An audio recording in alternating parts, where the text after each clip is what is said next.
नाथ भगवान की जय। महाकालेश्वर भगवान की जय। ओंकारेश्वर भगवान की जय। हर हर महादेव, हर हर महादेव, हर हर महादेव हर। काशी विश्वनाथ, ओगरदानी, त्रिकालदर्शी, कैलाशी, अविनाशी भगवान शिव, जिनकी पुनीत पावन शिव महापुराण की कथा संपूर्ण विश्व के कल्याण हेतु बाबा देवाधिदेव महादेव की कृपा से श्रवण करने का सौभाग्य प्राप्त हुआ है। राजा भर्तरी की पुण्यमय, पावनमय, आनंदमय तपोस्थली अलवर, राजस्थान,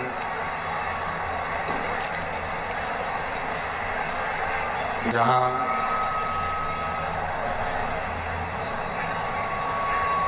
श्रावण के महीने में भगवान शिव की भक्ति को प्राप्त कर आप और हम अपने जीवन को सार्थक कर रहे हैं, अपने जीवन को आनंदित कर रहे हैं। कथा के मुख्य यजमान श्री प्रमोद विजय जी, श्री कपिल शर्मा जी, श्री अरविंद जी खंडेलवाल जी, श्री सत्यनारायण जी खंडेलवाल जी, श्री श्याम खंडेलवाल जी, श्री दिनेश खंडेलवाल जी, जिन्होंने इस पुनीत पावन सावन के महीने में शिव महापुराण की पावन कथा को करवाकर आप और हम सभी जीवों का कल्याण किया। बड़े सौभाग्यशाली हैं अलवर के सभी निवासी और जितने श्रोता भाई बहन इस पावन कथा में पधारे हैं। एक बार जजमान परिवार के लिए जोरदार ताली बजाकर स्वागत, वंदन, अभिनंदन। भक्ति और मुक्ति का ये अनूठा साधन है शिव महापुराण की कथा।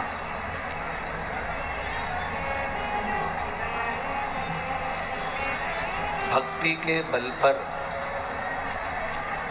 हम अगर मुक्ति के पथ पर चलें,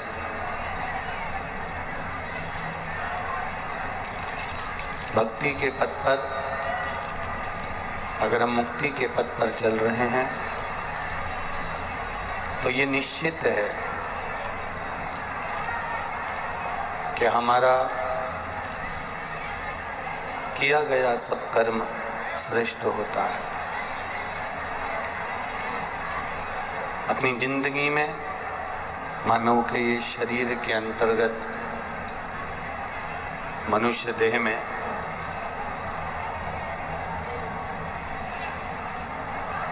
चौरासी लाख योनियों में केवल एक मानव का शरीर, मनुष्य की देह एक ऐसी होती है जिसमें हमें सोचने समझने की सामर्थ्यता भी परमात्मा देता है। 84 लाख योनियों में केवल एक मानव की देह ऐसी होती है जिसमें हम भोजन और भजन दोनों करते हैं। 84 लाख योनियों में केवल एक मनुष्य की देह ऐसी होती है जिसमें किया गया हमारा कर्म पाप और पुण्य में गिना जाता है। 84 लाख योनियों में केवल एक मनुष्य का शरीर ऐसा होता है जिस शरीर को पाने के बाद हम वापिस 84 लाख योनियों में जा नहीं सकते। अगर अच्छा कर्म हम कर लें तो फिर वापिस हमारा ये मनुष्य का जन्म नहीं होता, ना कोई जलचर थलचर वायुचर का जन्म होता है, उससे हम पार उतर जाते हैं। इन संपूर्ण योनियों से मुक्त होने का एक साधन है ये मानव का शरीर।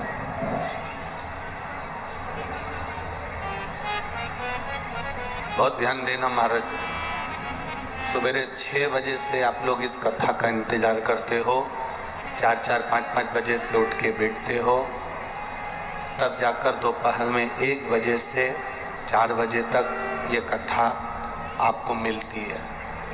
और उस कथा को भी इतनी दूर से आकर 500-1000 रुपये खर्च करने के बाद यहाँ पहुँचने पर भी अगर आप ग्रहण नहीं कर सके और बाबा से अपने दिल की बात नहीं कह सके तो फिर तुम्हारा आना सार्थक नहीं हुआ। अगर आए हो तो कथा को ये बोलने वाले बोलते रहेंगे, कार्यकर्ता अपना काम करते रहेंगे, आप अपनी चित्त वृत्ति को बाबा से जोड़ने का प्रयास करो। जितना जोड़ोगे उतना परमात्मा की कृपा पाकर जाओ। अंतिम है ये मनुष्य का शरीर। कितनी योनियां हमने काटने के बाद में, कितनी योनियों को निकालने के बाद में यह मानव का जो शरीर मिला है, मानव की जो देह मिली है, इसके बाद हम इस शरीर को पाने के बाद भगवान का इतना भजन कर कर जाएं, इस शरीर को पाने के बाद हम भगवान का इतना मंत्र जाप कर कर जाएं, इतना नाम जाप कर कर जाएं कि फिर वापिस हमारा जन्म इस पृथ्वी पर ना हो। स्वयं जगत गुरु शंकराचार्य जी, जिन्होंने कहा कि पुनरपि जननम और पुनरपि मरणम के प्रपंच से हमें बाहर निकलना।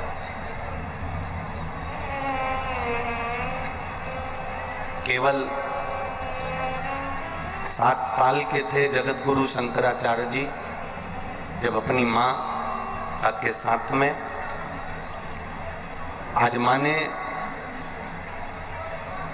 शंकर से कहा, जगत गुरु शंकराचार्य जी से शंकर से कहा, शंकर क्या मेरे ये कपड़े का गट्ठा तू नदी तक लेकर चल सकता है? मेरे इस कपड़े के गट्ठे को तू क्या नदी तक लेकर चलेगा? जगत गुरु शंकराचार्य जी जब 7 साल के थे, केवल 7 वर्ष की उनकी आयु थी, केवल 7 वर्ष। क्या तो ये मेरा कपड़े का गट्ठा, क्या मेरे ये कपड़े का गट्ठा तू मेरे साथ में नदी तक, जहां मेरे को कपड़े धोना है, उस नदी तक क्या तू मेरा ये कपड़े का गट्ठा लेकर चल सकता? शंकर ने कहा। 7 वर्ष के उस बालक ने कहा, माँ चलो मैं एक गट्ठा अपने सिर पर रख लेता हूँ, आप नदी पर लेकर चलता हूँ। 7 वर्ष का बालक, 7 वर्ष का वो बेटा अपनी माता के साथ में सिर पर गट्ठा लेकर नदी के किनारे पहुंच गया। अब माँ वस्त्र धो रही है, माँ कपड़े धो रही है। और बच्चे ने अपनी माँ से कहा, माँ मुझे स्नान करने के लिए नदी में जाना है। एक त्याग कर देना। ये जो अलवर को जो एक कथा मिली है, अलवर राजस्थान में, इसका नाम है त्याग। शंकर भगवान को पाने के लिए कोई कहे कि तुम घर त्याग दो, कोई कह दे तुम परिवार त्याग दो, कोई कह दे तुम ये त्याग दो, कोई कह दे तुम वो त्याग दो। शिव महापुराण की कथा कहती है, शिव को पाने के लिए परिवार में रहो, कुटुंब में रहो, नाते रिश्तों में रहो। बस त्याग करना है तो अपने गलत विचारों का, अपनी गलत सोच का, अपनी गलत दृष्टि का, अपने गलत कर्म का, हमारी गलत खान पीन का, हमारे गलत पहनावे का, हमारे गलत विचारों का हमको त्याग करना।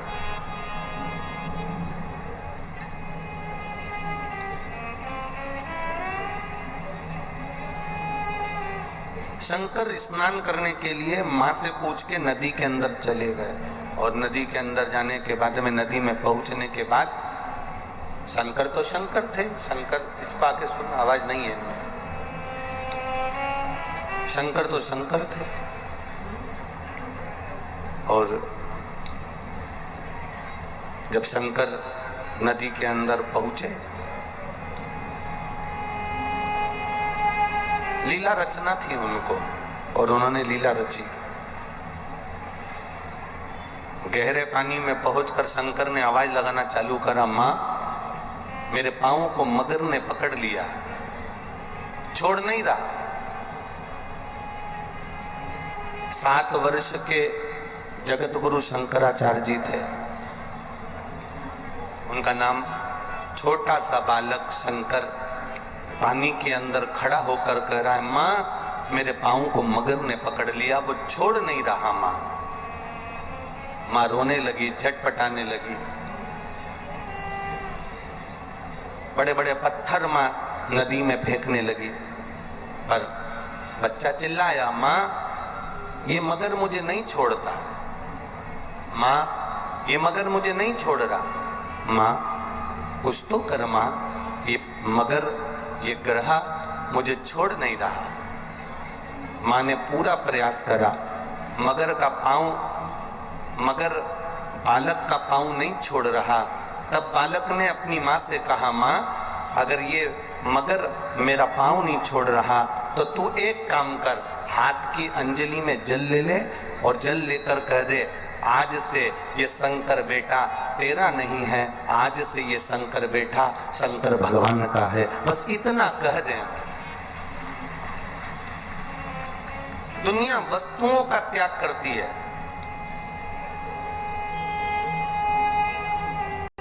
दुनिया भोजन का त्याग करती है, दुनिया ढेर सारी सामग्री का त्याग करती है, ढेर सारी वस्तुओं का त्याग करती है। पर शंकर कह रहे हैं, माँ तू एक काम कर, मेरा त्याग कर दे और मुझे शंकर भगवान को दे दे। माँ ने अंजलि में जल लिया और जल लेकर कहा, आज से ये मेरा बेटा नहीं है, आज से भोलेनाथ ये तुम्हारा बेटा है, अब तुम इसको बचाओ चाहे मारो, ये तुम्हारी मर्जी है। शंकर, उस बालक ने बस इतना सुना और मगर से पांव छुड़ाकर बालक बाहर आ गया। बाहर आते से अपनी माँ से कहा, माँ अब मैं जा रहा हूं। 7 साल का बेटा अपनी माँ से कह रहा है, अब मैं जा रहा हूं। माँ ने पूछा कहाँ?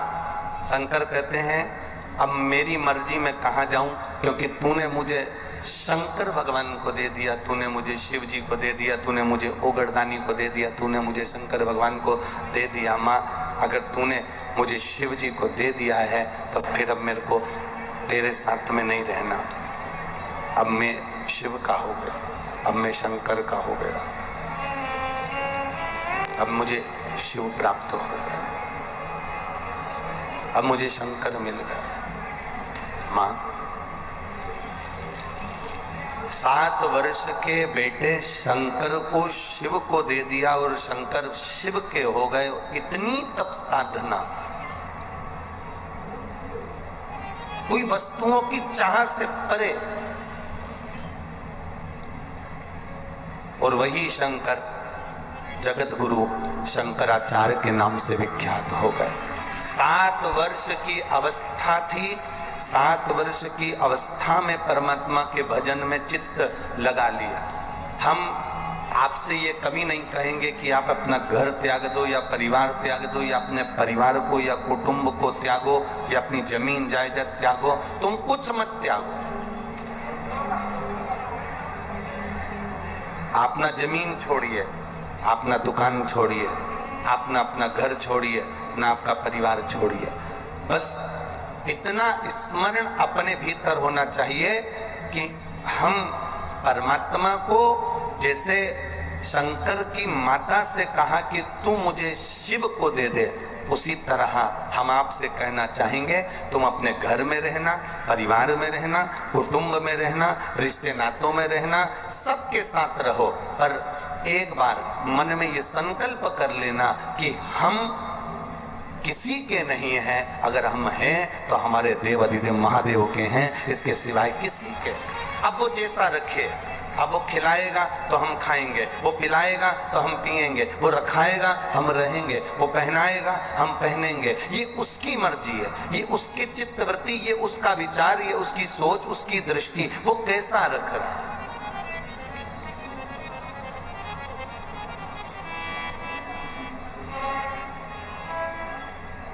ये उसके ऊपर है, वो कैसा रखे।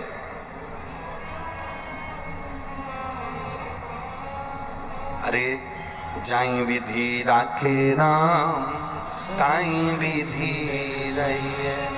सीताराम सीताराम सीताराम किया अभिमान तो फिर मान नहीं पाएगा। होगा वही प्यारे जो मेरे राम जी को भाएगा।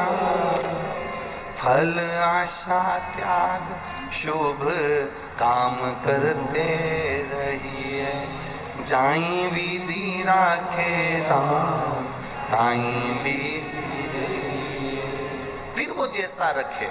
हम एक बार बस शिव के हो गए, हम एक बार शंकर के हो गए, शंकर हमारे हो गए, फिर उनके ऊपर है कि वो रखे कैसे। त्याग की मूलता में हम हमारी गलत सोचों का त्याग कर दें।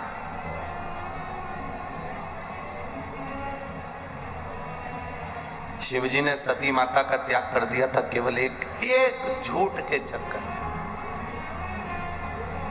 एक विश्वास जागृत नहीं कर पाई माता सती।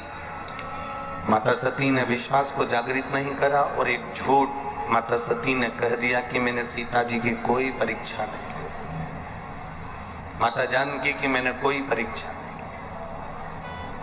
आप अपने परिवार में रह रहे हो, आप अपने घर में रह रहे हो, आप अपने कुटुंब में, अपनी समाज में रह रहे हो, तो झूठ की जिंदगी मत जीना।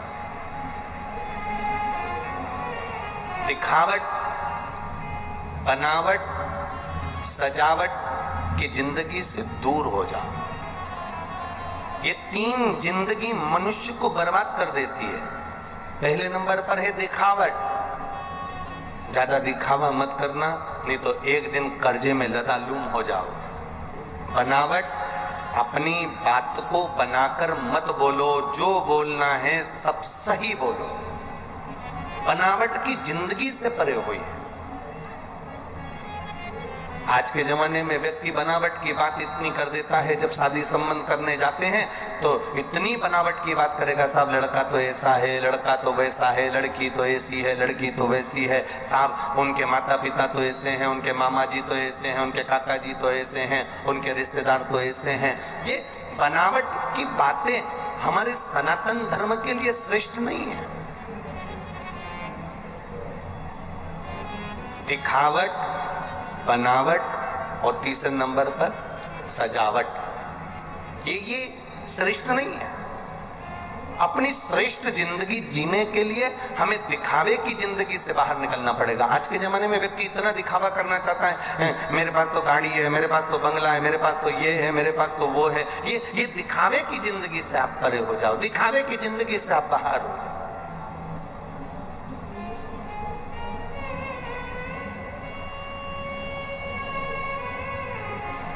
कई बार ऐसा भी होता है जो दिखता कुछ और है और होता कुछ और।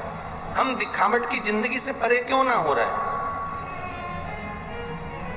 मेरे भोलेनाथ जी को ना तो दिखावट चाहिए, ना तुम्हारा बनावट चाहिए और ना तुम्हारी सजावट चाहिए।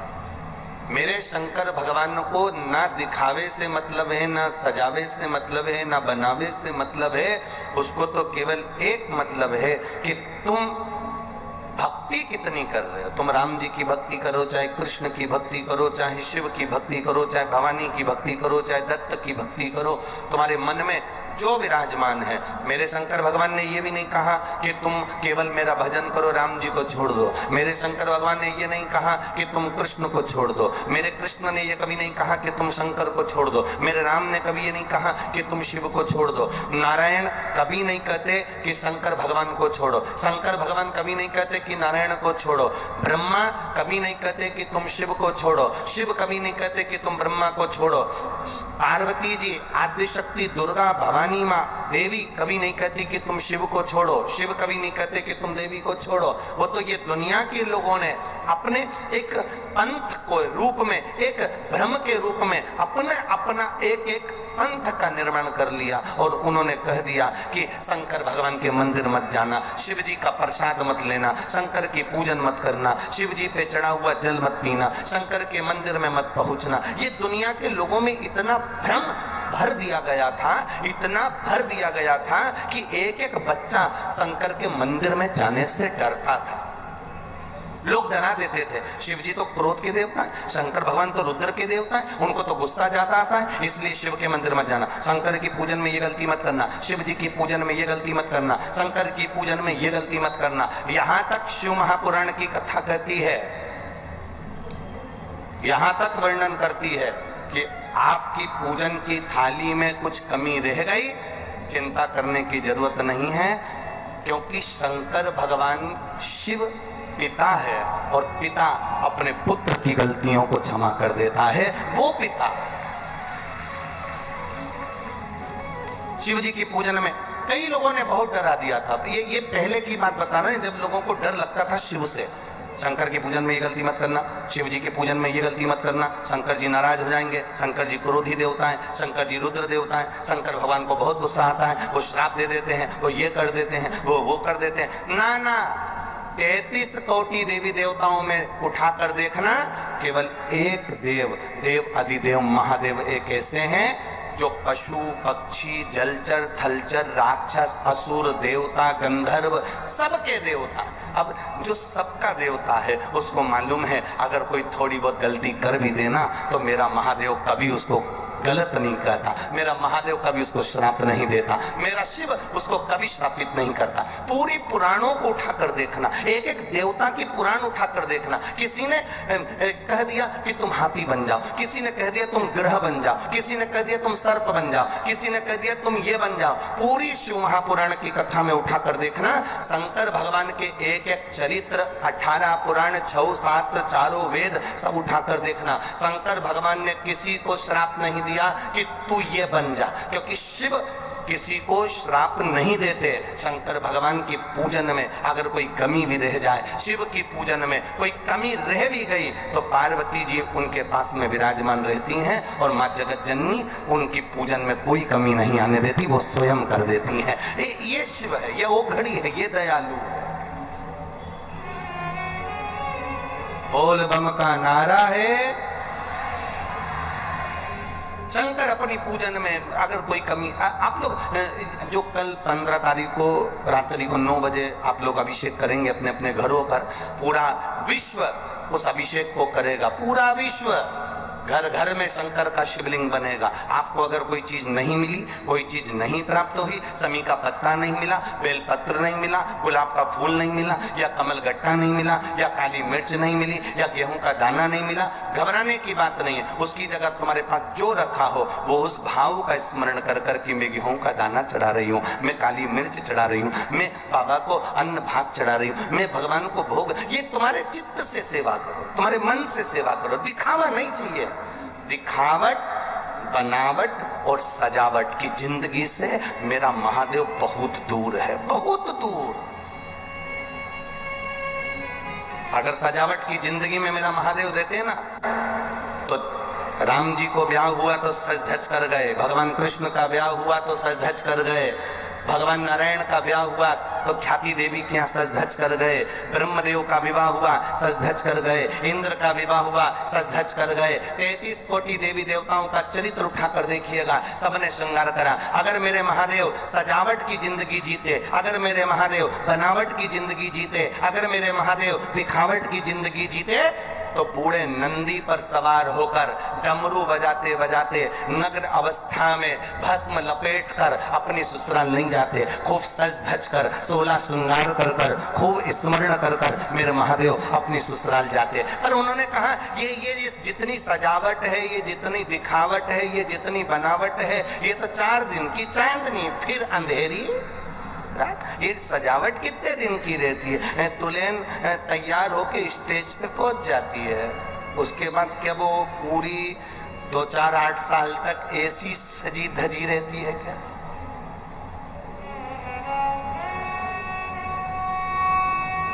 उतनी डिजाइन में रहेगी क्या वो? अरे बोलो तो जम के नहीं रहे।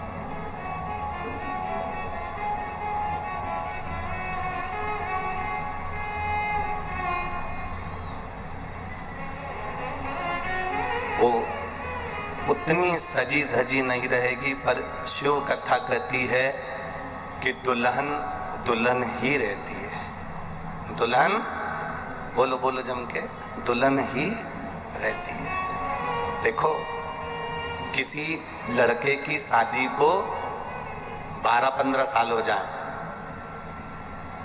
तो भी लड़के को कोई दूल्हा नहीं कहता, पर लड़की को बोलचाल की भाषा में घर के लोग कह देते, क्यों छोटी दुल्हन नहीं दिख रही? बोलो बोलते कि नहीं बोलते? क्यों वो बड़ी दुल्हन कहां गई? आज तक किसी ने बोलचाल की भाषा में ये कहा कि वो बड़ा दूल्हा कहां गया, कि बड़ा छोटा दूल्हा कहां गया? लड़का एक बार दूल्हा बनने के बाद उसके बाद उसको दूल्हा कोई नहीं कहता, और दुल्हन जो 16 श्रृंगार करने वाली है, जो अपना घर त्याग कर, अपने पिता की देहली त्याग कर अपने पति की देहली पर पांव रखती है ना, वो जिंदगी भर के लिए दुल्हन बन जाती है। उसको कहा जाता है छोटी दुल्हन कहाँ है, बड़ी दुल्हन कहाँ है, छोटी दुल्हन को बुला दो, बड़ी दुल्हन को बुला दो। वो दुल्हन आखिरी तक भी, भले वो 70 साल की हो गई, 60 साल की हो गई, तो भी उसके घर के बुजुर्ग लोग 50 साल की होने के बाद भी कि छोटी दुल्हन का है, छोटी दुल्हन का है, बड़ी दुल्हन का है। दुल्हन दुल्हन रहती है।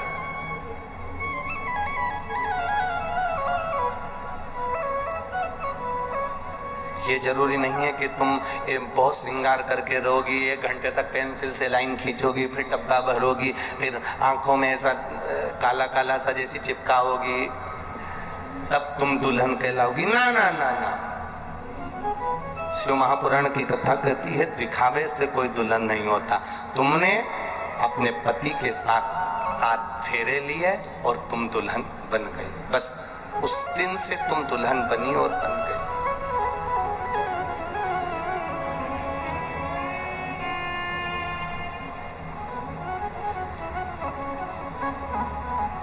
अब आपको भ्रम में नहीं जीना, दिखावट से परे मेरा शिव।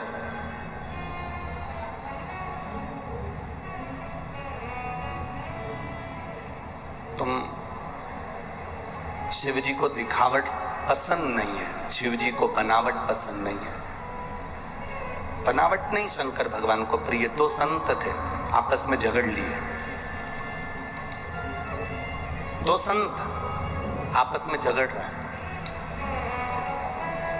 एक संत दिन रात बैठकर भगवान का भजन करता है, वो कहता है बड़ा मैं हूं। दूसरा संत भोजन बनाकर भगवान को भोग लगाता है, भोग लगाकर जो थाली वापस आती है उसको खा जाता है, भोजन कर लिया। सवेरे भी ऐसे ही करता है, शाम को भी ऐसे ही करता है, और जितना समय मिलता है भगवान की भक्ति करता है, और भोजन बनाया, भगवान को भोग लगाया और खाया।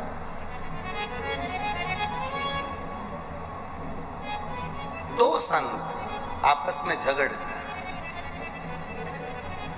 तो एक दिन रात भगवान की भक्ति में लगा और एक भोजन बनाता, भगवान को भोग लगाता और खा लेता।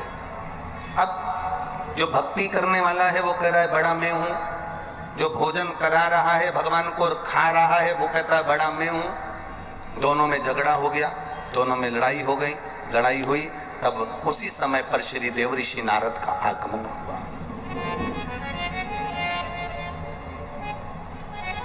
संतों के विवाद को कौन समाप्त कर सकता है? संतों के विवाद को कौन समाप्त करे? तो वो देवऋषि नारद आ गए, देवताओं के ऋषि देवऋषि। और देवऋषि नारद जी ने आकर पूछा क्या बात है, हुआ क्या? जो दिन रात भजन करने वाला है उसने कहा मैं बड़ा हूं, और जो भोग लगाकर भोजन कर रहा है, जितना समय मिला भगवान की भक्ति कर रहा है, वो कह रहा है बड़ा मैं हूं। दोनों को लड़ता हुआ देखकर देवऋषि नारद ने कहा इसका निर्णय मैं कल दूंगा। नारद जी जो तप साधना में लगा था, दिन रात भगवान की भक्ति में लगा था, नारद जी उसके पास में एक हीरे की अंगूठी छोड़कर चले गए। और नारद जी जो भगवान को भोग लगाता था और भोग लगाकर भोजन ग्रहण करता था, नारद जी भगवान के सिंहासन के पास जहां वो भोग रखता था उसके पास में एक अंगूठी रखकर चले गए। दोनों जगह पर हीरे की अंगूठी रखी है देवऋषि नारद, दोनों जगह।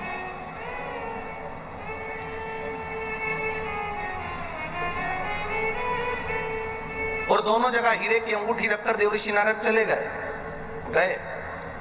समय आया, जैसे ही भक्ति करने वाले ने अपने नेत्र खोले, सामने हीरे की अंगूठी रखी थी, उसने हीरे की अंगूठी उठाकर अपने आसन के नीचे रख ली। और भोग लगाने वाले ने भोजन तैयार करा, और भोजन तैयार करके भगवान को जब भोग लगाने गया तो उसको हीरे की अंगूठी पड़ी हुई दिखी। उस स्थान के पास में हीरे की अंगूठी पड़ी दिखी तो उसने उसको पड़ा रहने दिया, भगवान को भोग लगाया, भोग लगाकर थाली लाया, पेट भर कर खाया। उसके मन में आया मेरा महादेव बड़ी कृपा करने वाला है, जब सवेरे और शाम दोनों समय मेरे को भर पेट भोजन दे रहा है, तो मैं इस हीरे की अंगूठी का करूंगा तो करूंगा क्या, पड़ी रहने दी। दूसरे दिन देवऋषि नारद आए, और नारद जी ने जैसे ही आए तो दोनों संतों ने पूछा बड़ा कौन? नारद जी ने कहा दोनों खड़े हो जाओ। दोनों खड़े हो गए। जो भक्ति कर रहा था उसके आसन के नीचे से अंगूठी निकाल कर दिया, ये लो हीरे की अंगूठी तुम्हारे आसन के नीचे रखी थी। किसने रखी? तो कहता है महाराज यहाँ पड़ी हुई मिली थी, मैंने उठाकर अपने आसन के नीचे रख ली थी। भगवान देवऋषि नारद ने कहा एक अंगूठी तुमको मिली, तुमने आसन के नीचे रख ली, एक अंगूठी इसको मिली, भोजन की थाली के पास पड़ी रही पर इसने उठाई नहीं, और भगवान को भोग लगाया और आया और भोजन कर लिया। देवऋषि नारद कहते हैं अगर दिन रात आंखें बंद कर कर बैठे रहोगे, दिन रात नेत्र बंद कर कर बैठे रहोगे, भक्ति में लगे रहोगे, उसके बाद भी हीरे की अंगूठी में तुम्हारी आसक्ति थी जो तुमने आसन के नीचे रख ली, और इसने अपनी आसक्ति को भगवान की भक्ति में लगा दिया। भोग लगाता, खाता, जितनी देर समय मिलता भजन करता, अंगूठी को हाथ तक नहीं लगाया। अब तुम बताओ कि सही भक्त ये है कि तुम हो। तब जो दिन रात भजन में लगा था उसने चरण पकड़ लिए अपने मित्र के। मित्र, मैं समझता था कि मैं आंख बंद करके बैठा हूं कि भगवान मुझे मिल जाएगा, मैं नेत्र बंद करके बैठा हूं मुझे भगवान मिल जाएगा, मैंने चंदन का तिलक लगा लिया मुझे भगवान मिल जाएगा, मैंने बाल बढ़ा लिए मुझे भगवान मिल जाएगा, मैंने कपड़े चेंज कर लिए भगवान मिल जाएगा, मुझे वस्त्र चेंज कर लिए भगवान मिल जाएगा, मैंने अपना गाने का तरीका बदल लिया भगवान मिल जाएगा, आसन लगा के बैठ गया भगवान मिल जाएगा, माला पकड़ कर बैठ गया भगवान मिल जाएगा, गौमुखी लेकर बैठ गया भगवान मिल जाएगा, दिन रात मंदिर में जाकर बैठ गया भगवान मिल जाएगा, नदी के तट पर जाकर बैठ गया भगवान मिल जाएगा, भगवान तो कथा में जाकर बैठ गया भगवान मिल जाएगा। बहुत कठिन बात है भाई, तुम बैठ सब दूर जाओगे पर ये मन को परमात्मा तक पहुंचाना पड़ेगा, तब वो परमात्मा मिलता है। बैठने से परमात्मा नहीं मिलता, बैठने से नहीं मिलता। यहाँ लाखों लाखों लोग आते हैं, पुष्कर जी में कथा हुई लाखों भक्त पहुंचे, ये अलवर में कथा चल रही है, रोज यजमान परिवार खंडेलवाल जी, विनोद जी रोज प्रतिदिन पंडाल बढ़वाते हैं, रोज प्रतिदिन बिछात बढ़वाते हैं, रोज लाखों लाखों लोग कथा में पहुंच रहे हैं। तुम्हारे पहुंचने से हम ये नहीं कहेंगे कि तुम इतनी संख्या में आ गए तो तुम सबका कल्याण भगवान कर। कल्याण उसका होता है जो चित्तवृत्ति से कथा को अपने भीतर उतारता है और अपने जीने के तरीके को थोड़ा सा बदल लेता है, झूठ कपट की जिंदगी से दूर हो जाता है, असत्यता की जिंदगी से दूर हो जाता है। थोड़ी सी कथा को अपने अंदर उतारो, केवल यहाँ से सुनी यहाँ से निकाल दी, बची कुची थी कपड़ा में से झड़ा दी, थोड़ी बहुत नाचने के लिए खड़े हुए तो सब झटक कर नीचे पटक दी, और घर गए तो लोगों ने पूछा कथा बहुत अच्छी हुई, तुमने सुनी थी? हाँ सुनी थी। क्या बोले महाराज जी? भजन अच्छा गाया था। नहीं, भजन तो गाया था पर कथा अपनी जिंदगी में क्या उतारी, हमने अपने जीवन को सार्थकता क्या प्रदान करी। भीड़ बढ़ाना मूल उद्देश्य नहीं होता। भीड़ तो एक बेवड़ा शराब पीकर मदिरा पीकर रोड पर गिर जाए या गाली देना चालू कर जाए तो भीड़ तो वहां पे भी इकट्ठी हो जाती है, पर बेवड़े को देखकर भीड़ जो इकट्ठी होती है वो भीड़ में और इस भीड़ में अंतर है। वहां जो भीड़ होती है वो गाली सुनने वालों की होती है और यहाँ जो भीड़ होती है वो भगवत भजन करने वालों की होती है। भीड़ बढ़ाना उद्देश्य नहीं है कि आप हजारों की संख्या में लाखों की संख्या में पहुंचो, भीड़ बढ़ाओ तो कथा का आनंद आएगा। ना ना ना, भीड़ बढ़ाना उद्देश्य नहीं होता। उद्देश्य होता है कि आप में 1 लाख लोग अगर कथा सुनने के लिए आए हैं तो कम से कम अगर 25,000 लोग भी शंकर के मंदिर जाना चालू कर दे तो चल जाएगा, वो 75,000 अपने आप जाना चालू कर देंगे। भीड़ का मूल उद्देश्य भगवान की कथा को अपने भीतर उतारना है।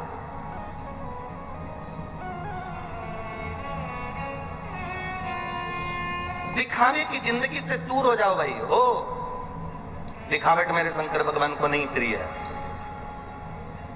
अपने दिल से जुड़ो। एक पत्र आया है, देखिए।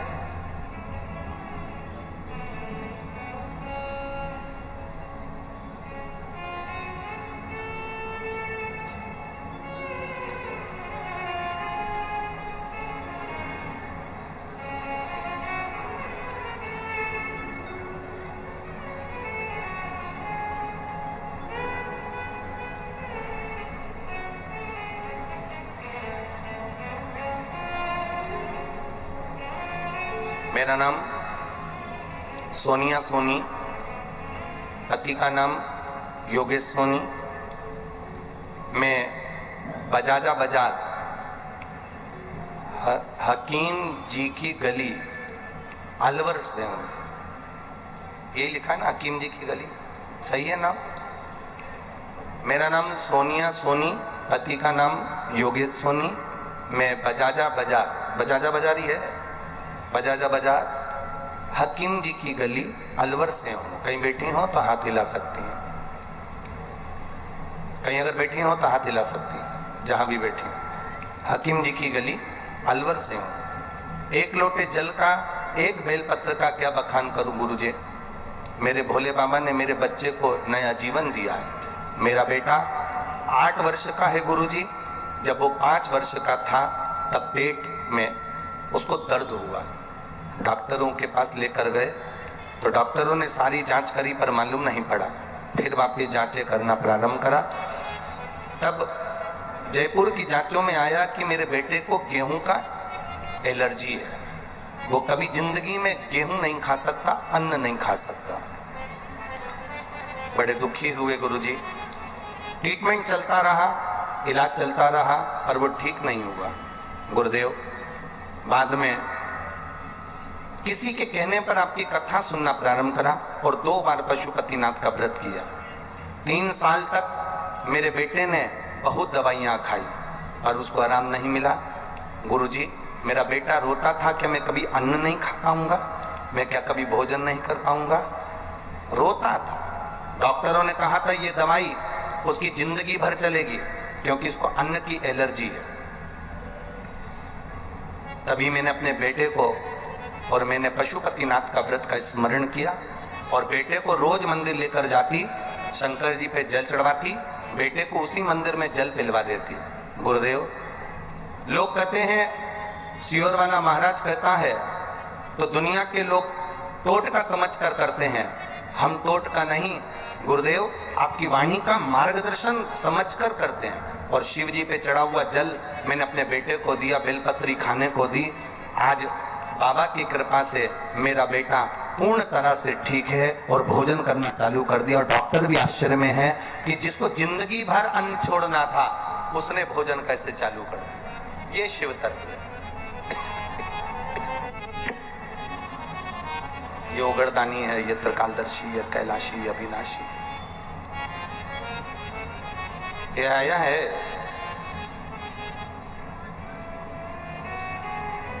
शिव तत्व की प्राप्ति है, इसमें अवघड़ी है।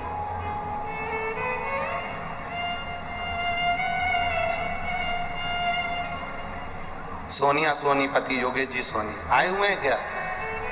बचाया साथ में, शिव कृपा। उघड़दानी है, उसके आगे सब फीका है महाराज। आप दिखावे से दूर हो जाइए। बैठो मां, बैठो, बैठ जाओ, बैठ जाओ, भी बैठ जाओ। दिखावे से दूर हो जाओ। आप जितना दिखावे से दूर होगे उतना शिव के करीब होगे, उतना करीब। दिखावट, बनावट, बनावटी बातों से कभी शंकर प्रिय नहीं लगे। कई लोग ऐसे हैं शिव जी के मंदिर जाते हैं और बनावटी बातों में लग जाते हैं। मैं भगवान शंकर की आराधना करता हूं, शिव तांडव स्तोत्र का पाठ करता हूं, रुद्र अष्टाध्यायी मुझे कंठस्थ पड़ा हुआ है।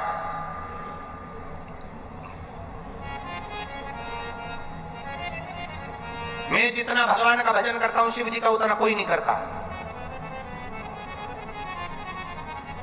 जिस समय मेरे राम जी ने समुद्र के तट पर रामेश्वर धाम की स्थापना करी थी, लंका में बैठा हुआ रावण इसी तरह से शब्द कह रहा था, राम क्या शिव की पूजन करेगा, राम क्या शंकर भगवान की पूजन करेगा। जो पूजन मैंने करी है, जो पूजन मैं कर सकता हूं, जो आराधना मैं कर सकता हूं, वो लंकाधिपति रावण नहीं कर, रावण करे वो राम नहीं कर सकते। जो मैंने करी है,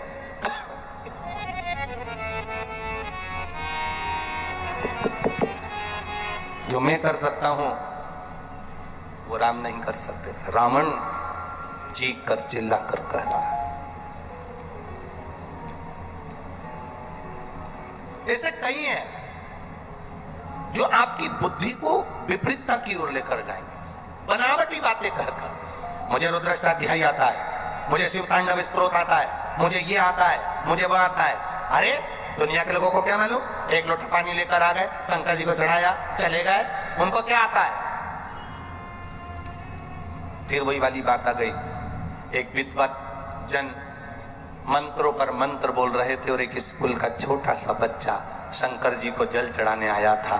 शिव जी को जल चढ़ाने के लिए आया और जल चढ़ाने आया तो उसने पंडित जी को देखा कि वो मंत्र बोल रहे हैं। छोटा सा बच्चा भी चालू हो गया, बड़बड़ बड़बड़ करना चालू कर दिया। पंडित जी ने पूछ लिया, मैं इतने मंत्र बोलता हूँ, क्या तुझे मंत्र आते हैं जो तू मुंह चला रहा है? हाँ, छोटा सा बच्चा था, जिद्दी। उसने कह दिया आते, बच्चा बच्चा होता। उसने कह दिया आते हैं, आते हैं सारे मंत्र, सारे स्तोत्र। बच्चे ने कहा आते। बोल के बता। जल डालते जलते बोला ABCDEFGHIJKLMNOPQRSTUVWXY। देख, आ से अनार का, आ से आम का से कबूतर, खा से खरगोश, गा से गमला, घा से घड़ी, आ से पंडित जी ने कहा ये क्या बोल रहा है? बच्चा कहता है आपने जितने स्तोत्र पढ़े वो भी इन्हीं अक्षर के अंदर हैं। भगवान को मालूम है अक्षर में जमा लेगा। भगवान को मालूम है अक्षर कहाँ जमाना है। भगवान तुम्हारे बनावटी बातों से कभी प्रसन्न नहीं हो सकता। मेरा भगवान अगर प्रसन्न होता है तो तुम जो दिल से अगर उसको पुकार लो, दिल से कह लो, वो तुम्हारे सामने प्रकट होकर वर देकर चला जाता है। उसे बनावटी पसंद नहीं है, बनावटी पसंद।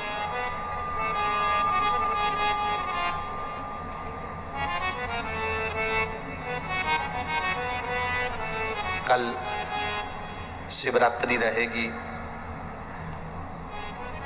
प्रदोष के बाद में शिवरात्रि रात्रि को 8:00 पर लग जाएगी, इसलिए अभिषेक भी रात्रि को 9 बजे का रखा।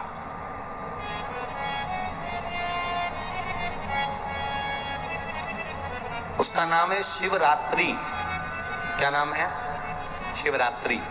मतलब शिव की आराधना पूरी रात होती है। कब होती है? पूरी रात। 4 पहर की पूजन होती है महादेव की, शिव महापुराण में लिखा है। पूरी रात आराधना करो तुम, तुम्हारी मर्जी पड़े जब तक करो। शिवरात्रि कोई भोग और वासना की रात्रि नहीं है, आसक्तियों की रात्रि नहीं है। शिवरात्रि मेरे महादेव को प्रसन्न करने की और उसकी भक्ति की रात्रि है। शंकर की कथा कहती है, शिव महापुराण की कथा कहती है, सावन के महीने में जो शिवरात्रि आती है, उस शिवरात्रि के दिन जो अपने घर में पार्थिव शिवलिंग का निर्माण कर कर भगवान शिव की आराधना करता है, शंकर का आराधना कर कर, शिव की स्तुति कर कर शंकर को अपने घर में जो निमंत्रण देता है, अर्थात शिवलिंग बनाना, उसकी आराधना करना, उसकी पूजन करना, शंकर की आराधना अपने घर में बैठकर करता है। शिव महापुराण की कथा कहती है उसके घर में महादेव नित्य उसके घर में नूतनता प्रदान करता है, उसके कार्य को सफल करता है। यह श्रावण की शिवरात्रि।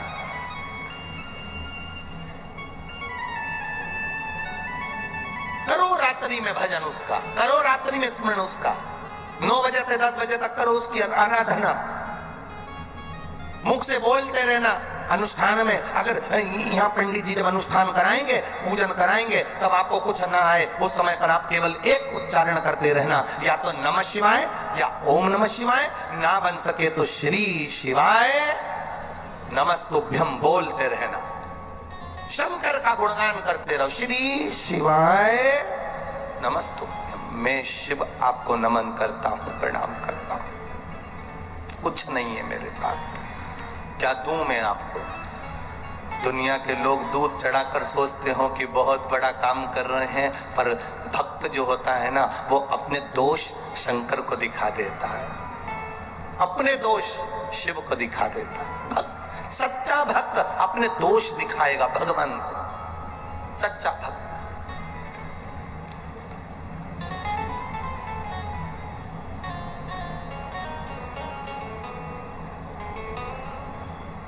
तेरी पूजा में दूध ले आई, उसे बछड़ा भी झूठा कराए। तेरी पूजा में जल ले आई, उसे मछली भी झूठा कराए। तेरी पूजा में फूल ले आई, उसे भंवरा भी झूठा कराए। तेरी पूजा में मिठाई ले आई, उसे चींटी भी झूठा कराए। कैसे चढ़ाऊं भोले कैसे ले जाऊं महादेवा, भोले कैसे करूं तेरी से। अपने दोष गिनाओ, अपने अवगुण गिनाओ। दुनिया के लोग सोचे मैं 50 लीटर दूध चढ़ाऊंगा तो शंकर जी प्रसन्न होंगे। शिव जी तो करें 1 चम्मच दूध, वो भी देसी गाय का, वो उतना भी ना मिले तो 2 बूंद दूध मुझ पर चढ़ा कर जाना, मैं तेरे भाग्य के ताले खोल दूंगा, ये निश्चित है, बहुता में नहीं।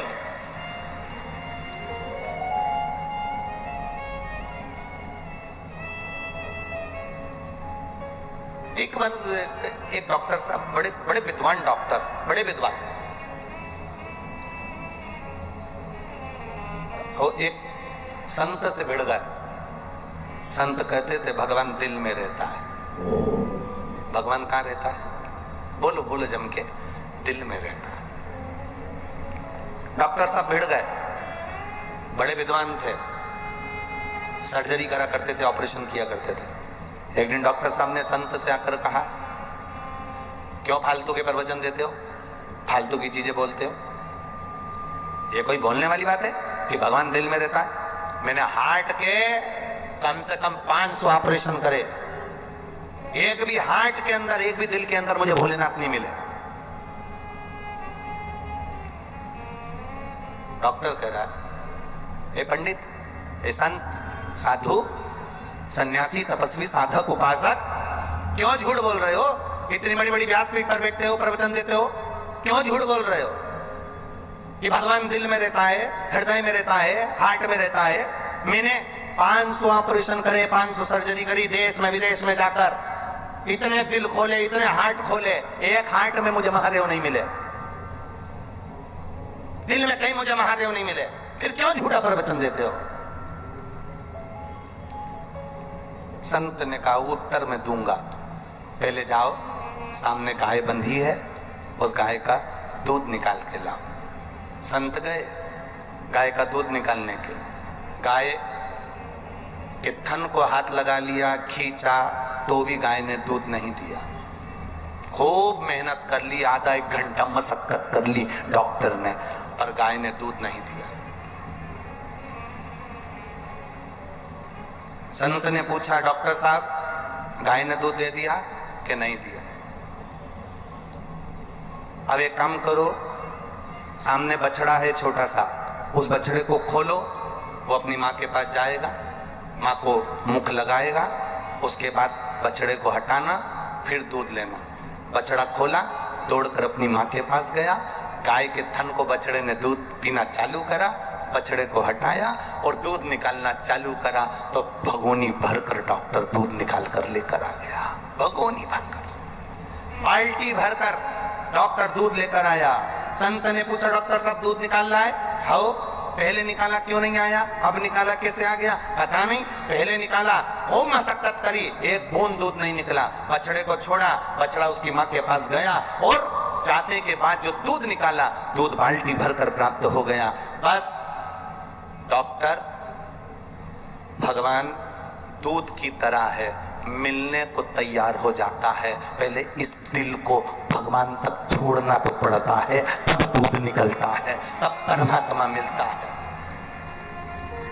भगवान को पाने का तरीका है, पहले आप अपने मन को तो छोड़ो परमात्मा के लिए, उसकी चिदानंद वृत्ति तक तो पहुंचो। दिखावट की जिंदगी से, सजावट की जिंदगी से और बनावट की जिंदगी से दूर हो जाओ कि मैं सारे स्त्रोत जानता हूं, मुझे सारे मंत्र आते हैं, मुझे सारी विद्या आती है, मैं सब जानता हूं, मुझे ये आता है, मुझे वो आता है। जितने भी लोग अभिषेक करने के लिए अपने अपने घर पर बैठे हैं, लाखों करोड़ों लोग कल अभिषेक करेंगे, आपसे निवेदन है, अभिषेक करते समय तुम कितने बड़े विद्वान हो उससे कोई मतलब नहीं होना चाहिए। पंडित जी मंत्र बोल रहे, साधना करा रहे, उससे मतलब नहीं, तुम्हारी चित्त वृत्ति शंकर से जुड़ी होना चाहिए, ये दिल परमात्मा में लगा हुआ होना चाहिए। तुम्हें ये विश्वास होना चाहिए कि मैं पार्थिव शिवलिंग का निर्माण कर रही हूँ, मैंने पार्थिव शिवलिंग बनाया है, उसकी पूजन कर रही हूँ, मतलब मेरा महादेव मेरे दुख हरने के लिए मेरे घर आया है और मेरा दुख कटेगा, ये निश्चित है, वो काट कर रहेगा। अकाल मृत्यु वो मरे जो काम करे चंडाल का, काल उसका क्या बिगाड़े जो भक्त हो महा काल का। मेरा शिव मेरे दुख हरेगा, मेरा शंकर मेरा काल हरेगा, मेरा शिव मेरे सम्मुख में आएगा। कई लोग कहेंगे आधी रात को अभिषेक करोगे, कोई कहेगा दिन में अभिषेक करोगे, कोई कहेगा रात्रि को अभिषेक करोगे। काल और महाकाल बोलो जम के, कौन कौन? काल, काल मतलब समय, और महाकाल, ये दोनों ध्यान रखना। काल और महाकाल, इन दोनों का कोई समय नहीं होता। व्यक्ति क्या अपने घर वालों से कहकर जाता है कि मैं अभी 15 मिनट बाद मरूंगा? बोलो जम के बोलो। समय है मरने का। मृत्यु की कोई घड़ी होती है? मृत्यु का कोई समय होता है? मौत का कोई समय होता है? काल का कोई समय होता है? काल का कोई समय नहीं होता है। उसी तरह मेरे महाकाल के भजन का कोई समय नहीं होता। तुम्हारी मर्जी पड़े तब करिए, तुम्हारी मर्जी पड़े तब शिव का स्मरण करिए, क्योंकि काल और महाकाल इनके समय को नहीं देखा जाता।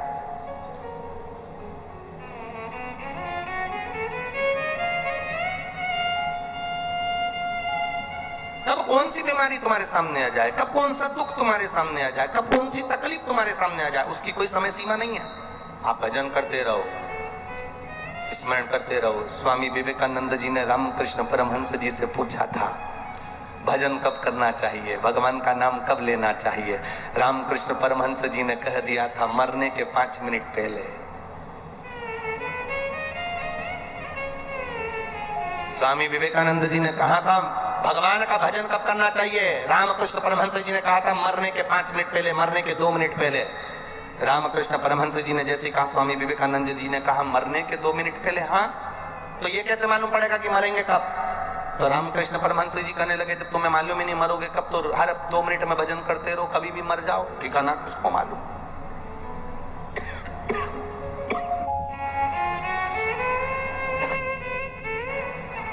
करो शिव का भजन।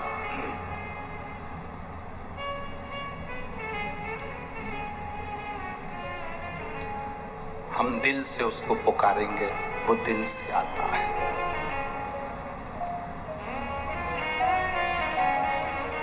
दिल से।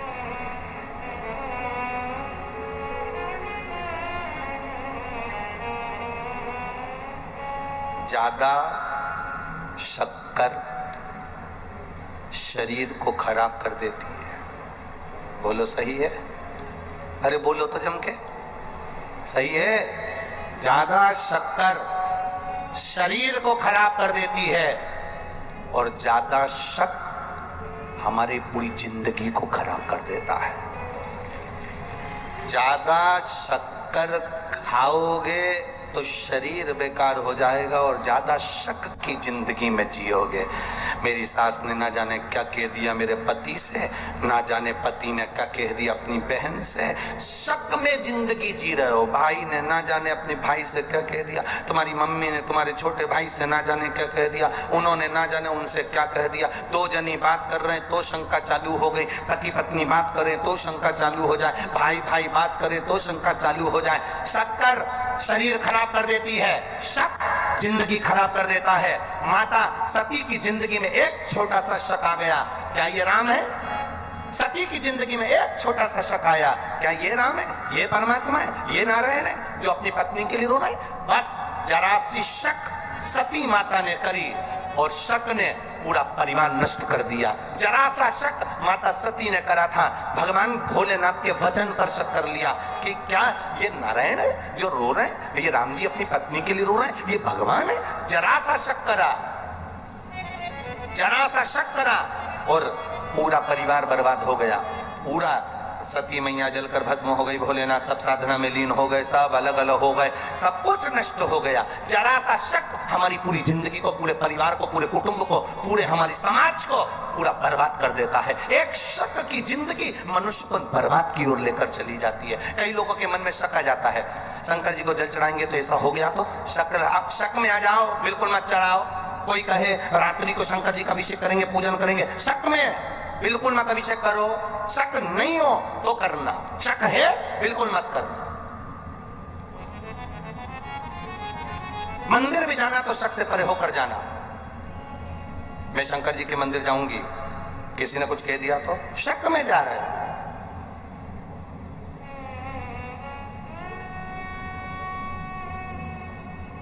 कथा में बैठे हो, कोई तुमको देख रहा है तो तुमने कह दिया बताओ मुझे घूर घूर के देख रहा है। शक।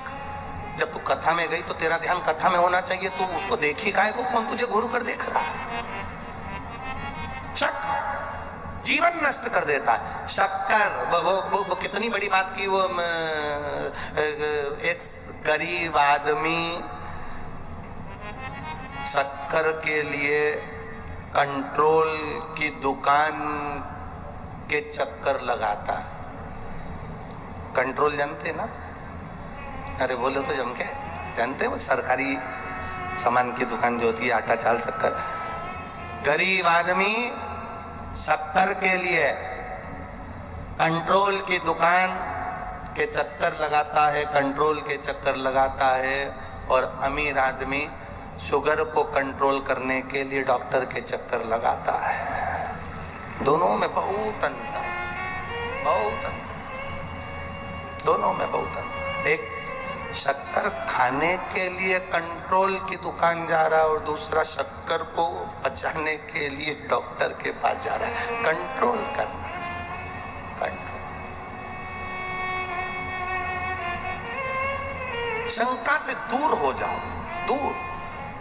कई लोग होते हैं, एक बुजुर्ग व्यक्ति रेल में सफर कर रहा था, ट्रेन में जा रहा था, बेचारा सीधा साधा था। कुछ पढ़े लिखे लड़के ट्रेन में चढ़ गए। चढ़ते से लड़कों ने विचार करा, यहाँ लिखा है चेन खींचने पर 1 साल की सजा या 2000 रुपये जुर्माना। क्या करना है? अपन ने तो आज तक खींच के नहीं देखी ट्रेन की चेन। तो दूसरा बोला खींच लो, क्या जा रहा है। तो 2000 रुपये कहाँ से आएंगे? चारों मित्रों ने कहा 500 इकट्ठे करो, 2000 दे देंगे। चारों ने 500 इकट्ठे करके जेब में रखे, चेन खींच दी। टीसी आए, उतनी देर में एक बोला, एक काम करना, अगर टीसी पूछे कि चेन किसने खींची तो ये डोकरे का नाम लगा देना, ये बूढ़े व्यक्ति का नाम लगा देना। चेन खींची, टीसी आया, पुलिस वाला आया और उन्होंने पूछा ट्रेन चेन किसने खींची? चारों लड़कों ने कहा ये बूढ़े आदमी ने खींची, ये डोकरे ने खींची, ये बूढ़े बुजुर्ग ने खींची। डोकरे से पूछा बूढ़े आदमी से, तुमने चेन खींची? हाँ। क्यों चेन खींची? इन चारों ने मेरे 2000 रुपए ले लिए।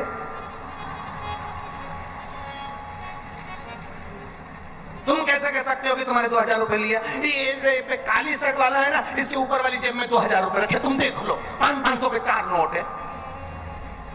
टीसी ने पुलिस वाले से कहा निकाल, इसकी जेब में से निकाल जरा। और जो जेब में से निकाले तो 500 के नोट टीसी ने निकाल के बूढ़े आदमी को हाथ जोड़कर कहा क्षमा मांगते हैं। और पुलिस वाले से कहते दे 2-4 धर के ले चल चारों।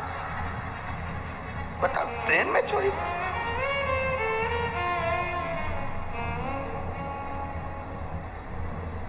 अरे ओल्ड इज गोल्ड।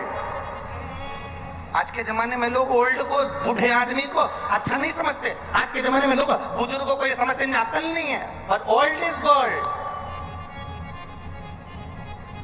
बुजुर्ग एक लड़के की शादी नहीं हो रही थी, बड़ी मुश्किल से शादी हुई। लड़की वालों ने शर्त रख दी, शादी में कोई बुढ़ा नहीं आना चाहिए। अब उनके जो फूफा जी थे वो बुजुर्ग थे और फूफा जिद्दी भी बहुत होते। उन्हें कह दिया शादी में तो मैं जाऊंगा चाहे कुछ भी हो जाए, तो बुढ़ा नहीं जाना है। तो क्या मैं बुढ़ा हूं क्या? मैं तो जाऊंगा। अरे फूफा जी तुम 75 साल के हो, बुजुर्ग तो है ना। नहीं मैं तो जाऊंगा। गाड़ी में मुझे काम करो, मिठाई के डब्बे में भर के ले जाओ।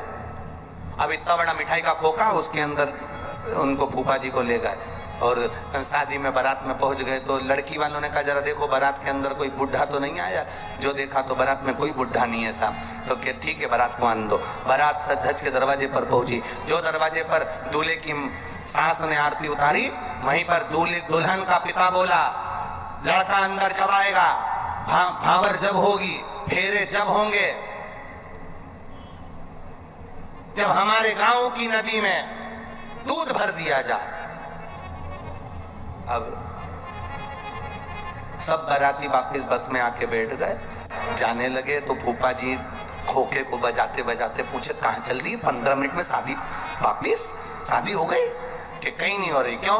लड़की का बाप बहुत बेकार है, बहुत बेकार। उसने फिर एक शर्त रख दी, गांव की नदी में दूध भरोगे तो लड़की की शादी करेंगे। तो इतने में फूफा जी बोले, कौन सी टेंशन की बात है, बारात लेकर वापस मत जाओ, लड़की के बाप से कह दो तुम पानी खाली कर दो, हम दूध भर देंगे।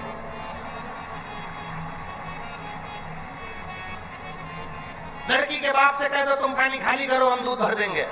इतने में सारे बाराती जाकर बोली लड़की के बाप से, तुम नदी का पानी खाली करो, हम दूध भर देंगे। लड़की का पिता बोला डोकरा जरूर आया है, पक्का है, बुढ़ा आया है, शादी में जरूर आया, क्योंकि ये अकल बुढ़ा ही दे सकता, कोई दूसरा दे ही नहीं सकता। लोग भले कहें बुजुर्ग में अकल नहीं रही, तुम में अकल नहीं रही, लोग कहें आजकल के लोगों में बड़ों में कोई अकल नहीं है, बच्चे कह देते हैं पिताजी तुम में अकल नहीं, माँ तुम में अकल नहीं, चाची तुम में अकल नहीं, काकी तुम में अकल नहीं। जो बुजुर्ग का निर्णय होता है वो श्रेष्ठ होता है, जन कल्याण का होता है, सहज नहीं होता, सरल नहीं होता।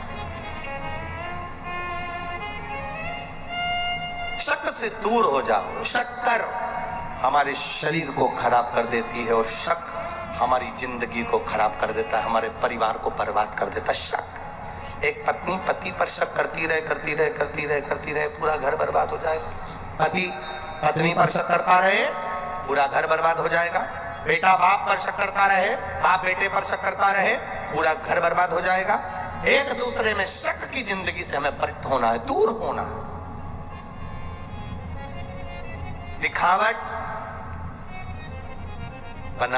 बनावटी भाषा से भगवान को मत रिझाना। दिल से कहना बाबा मेरे पास चढ़ाने के लिए कुछ भी नहीं है, तूने जो शरीर दिया है इससे भजन कर लेती हूँ, नेत्र दिया है दर्शन कर लेती हूँ, मुख दिया है भजन कर लेती हूँ, कान दिए हैं कथा सुन लेती हूँ। और मेरे बाबा मैं जानती हूँ तेरी कथा में अगर बैठी हूँ ना और विश्वास के साथ बैठी हूँ ना, तो तू मेरी झोली कभी खाली नहीं भेजता, तू भर कर ही भेजता है। ये तेरा एक आनंद है। एक पत्र आया है देखो,